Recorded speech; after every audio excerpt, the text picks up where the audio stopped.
Halo, perkenalkan nama saya Vinka Kusuma Putri dengan NIM 26050121140112 dari kelompok 8 mata kuliah Akustik Kelautan. Di video ini saya akan mereview 2 jurnal terkait tentang akustik lautan. Yang pertama, langsung saja kita ke jurnal yang pertama dengan judul Use of Underwater Acoustic in Marine Conservation and Policy, Previous Advance, Current Status, and Future Needs. Jadi, di jurnal yang pertama ini disusun oleh Guan et al. Tahun 2020. Nah, rumusan masalah yang ada pada jurnal ini tuh berfokus pada kebutuhan akan pengembangan model propagasi suara yang mudah digunakan dan model deteksi statistik yang spesifik untuk hewan serta pelatihan yang memadai bagi entitas regulasi dalam bidang akustik bawah air. Nah, selain itu, penelitian ini juga menyoroti kesenjangan informasi yang signifikan terkait dengan karakterisasi sumber suara dan propagasi yang sangat terkait dengan jenis dan lapisan substrat di bawah.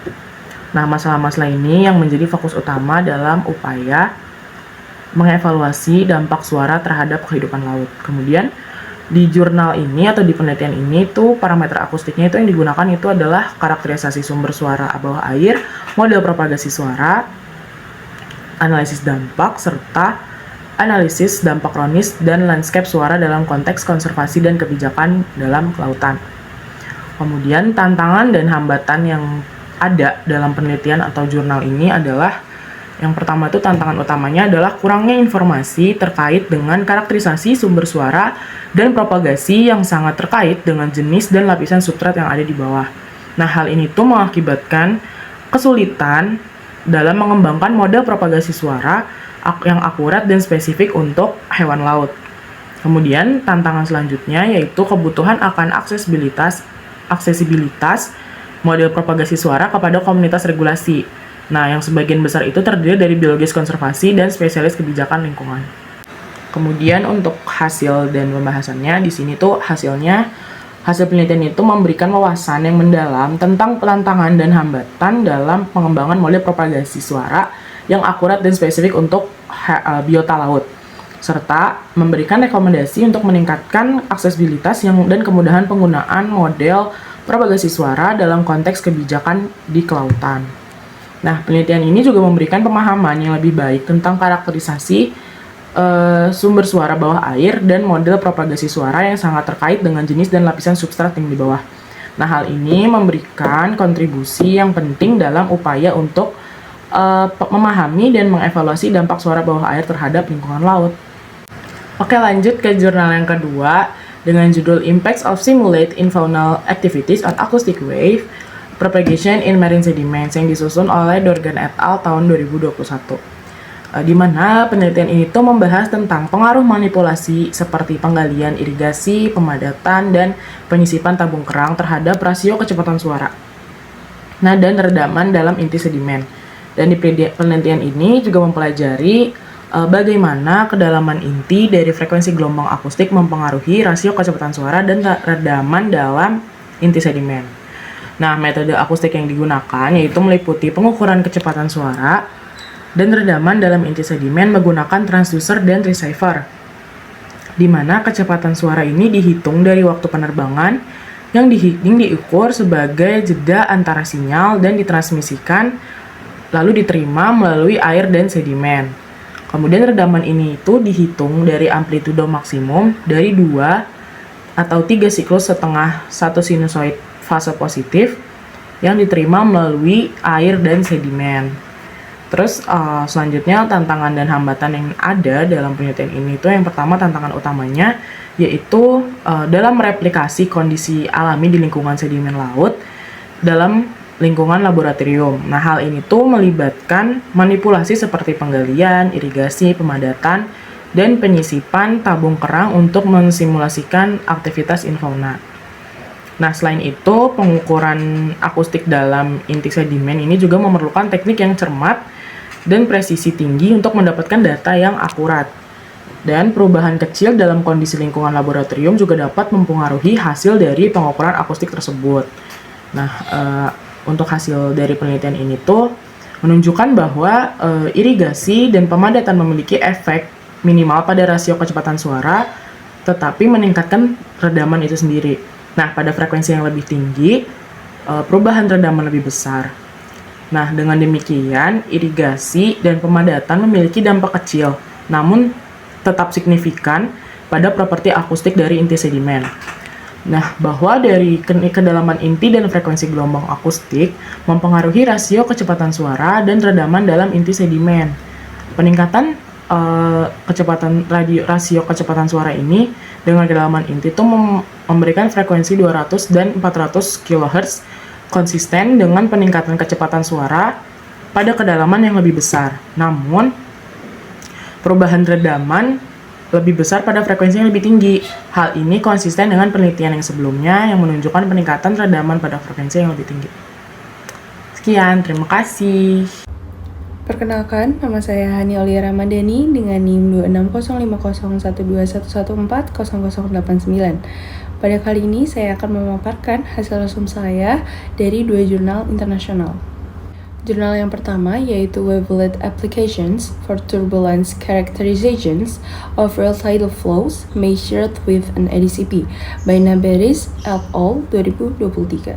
Metode yang digunakan untuk mendapatkan data dalam penelitian ini dengan menggunakan Acoustic Doppler Current Profilers atau ADCP. Nah, salah satu teknik analisis yang dapat diterapkan pada data ADCP ini yaitu untuk memahami spektrum turbulensi dan karakteristik koherensi aliran, yaitu analisis gelombang atau wavelet analysis dan analisis Fourier. Analisis gelombang memungkinkan untuk mendeteksi fitur intermitensi dan koherensi pada aliran non-stasioner.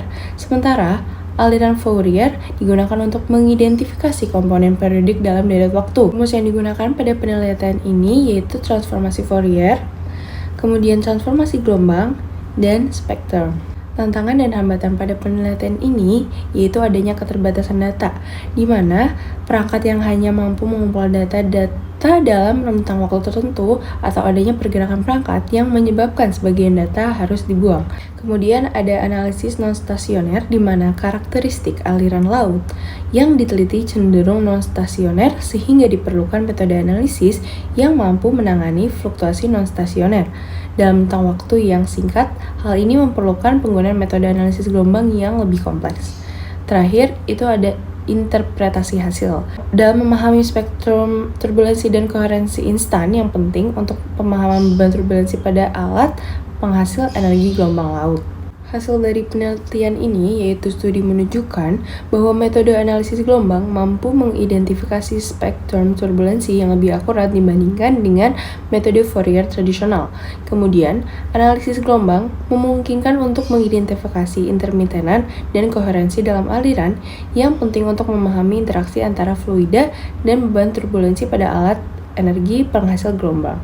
Jurnal yang kedua yaitu Assessing the Performance of the Multiband Echosonder Bathymetric Uncertainty Prediction Model by Muhammad Low et al. Tahun 2020. Metode yang digunakan dalam penelitian ini yaitu metode menggunakan echosonder, di mana echosonder ini digunakan untuk mengukur kedalaman air. Penggunaan echosonder untuk mendapatkan estimasi kedalaman yang akurat juga membutuhkan sound speed profile dalam kolom air yang diukur juga dengan secara akurat. Selain itu, penggunaan continuous wave pulse type dengan panjang pulsa yang bervariasi juga mempengaruhi ketidakpastian kedalaman. Selain itu, penggunaan Quality Integrated Navigation System dan Global Navigation Satellite System sensor juga berperan dalam mendapatkan data yang akurat. Selain itu, perbaikan dalam kesesuaian antara model yang diprediksi dan ketidakpastian yang diukur juga terus dilakukan dengan memperhitungkan sumber ketidakpastian tambahan seperti efek Doppler.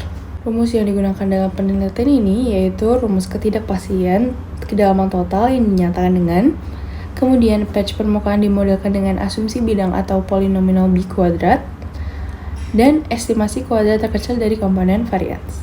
Tantangan dan hambatan di penelitian ini yaitu pertama, ketidakpastian dalam pengukuran kecepatan suara di dalam air, seperti perbedaan ketidakpastian antara nilai kecepatan suara permukaan dan kecepatan suara dari profil kecepatan suara penuh terbaru.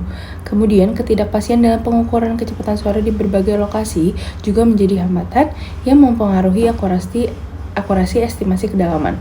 Kemudian penggunaan sistem navigasi terintegrasi berkualitas dan sensor Global Navigation Satellite System juga memerlukan pemrosesan yang akurat untuk menghitung kedalaman yang tepat. Terakhir, hasil dari penelitian ini mengatakan bahwa ukuran patch permukaan dasar yang digunakan untuk perhitungan ketidakpastian batimetri terukur yang memperhitungkan potensi variasi kedalaman skala kecil harus dipilih secara hati-hati. Jika patch permukaan yang digunakan terlalu besar, morfologi dasar patch mungkin berubah hingga batas yang tidak dapat ditangkap oleh proses pemasangan. Di sisi lain, jika patch permukaan yang digunakan terlalu kecil, jumlah sounding dalam patch mungkin tidak cukup untuk memberikan perkiraan yang kuat mengenai statistik yang diperlukan. Ukuran optimal patch permukaan bervariasi menurut kedalaman air dan ditemukan dengan membandingkan ketidakpastian batimetri yang berhubungan dengan ukuran patch yang berbeda. Kemudian, jumlah sampel fasa dalam setiap berkas diperlukan untuk perhitungan ketidakpastian batimetri yang disebabkan oleh teknik deteksi dasar fasa. Perbandingan antara jumlah sampel teoritis dan yang diperoleh dalam praktik menunjukkan perbedaan yang besar. Dan dengan demikian, yang terakhir digunakan untuk perbandingan realistis antara ketidakpastian batimetri yang diukur dan diprediksi. Terakhir, kemampuan pemodelan ketidakpastian batimetri multi-beam echo sounder saat ini dengan cara komputasi yang efisien memberikan perkiraan yang sesuai dengan perkiraan yang diperoleh secara eksperimental. Oke, baik. Perkenalkan, saya Farah Madawa Pahala dengan NIM 2605 0121 140091. Di sini saya akan menjelaskan jurnal yang pertama, yaitu dengan judul Localization and Characterization of Gas Bubble Stream at a Congo Deep Water Ship Site Using a 3D Grading Approach on Single Beam Echo Sounder Data. Nah, rumusan yang digunakan dalam jurnal ini yaitu digunakan rumus untuk menentukan threshold untuk tingkat false alarm rate atau VAR. Nah, dengan menggunakan rumus sebagai berikut. Nah, ini rumus untuk false alarm atau VAR. Rumus itu digunakan untuk menentukan ambang batas yang digunakan dalam deteksi anomali kolom air dari data SBES.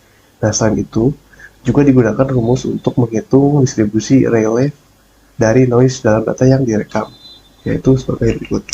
Nah, ini merupakan rumus untuk menghitung distribusi relief dari noise dalam data yang direkam. Rumus tersebut itu digunakan untuk menentukan distribusi relief dari noise dalam data yang direkam. Nah, lalu apa sih tantangan dan hambatannya?